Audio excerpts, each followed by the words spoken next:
Zero Malabar സഭയുടെ ആരാധനക്രമ വിഷയവുമായി ബന്ധപ്പെട്ട് എറണാകുളം അങ്കമാലി അതിരൂപതയിൽ നടന്നുകൊണ്ടിരിക്കുന്ന അച്ചടക്ക രാഹിത്യ പ്രവർത്തികളെ സഭാപരമായ കാനൂനിക നടപടികളിലൂടെ ക്രമപ്പെടുത്തുന്നതിനായി സീറോ മലബാർ സഭ ആസ്ഥാനമായ മൗണ്ട് സെന്റ് തോമസിൽ പ്രത്യേക കോടതി 2024 ഡിസംബർ 18 നിലവിൽ വന്നു.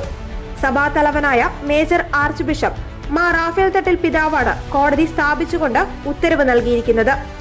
പൗരസ്ത്യ സഭകൾക്കായുള്ള കാനൂൻ നിയമത്തിന്റെ 89 നമ്പർ പ്രകാരം പൗരോഹിത്യ ശുശ്രൂഷകരുടെ അച്ചടക്ക മേൽനോട്ടം നടത്തുവാനുള്ള അവകാശവും കടമയും മേജർ ആർച്ച് ബിഷപ്പിൽ നിക്ഷിപ്തമാണ്.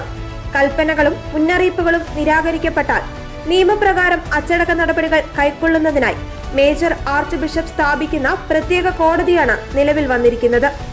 വിശുദ്ധ കുർബാനയർപ്പണത്തിന്റെ ഏകീകൃത രീതി സീറോ മലബാർ സഭയിൽ നിലവിൽ വന്നത് 2021 നവംബർ 28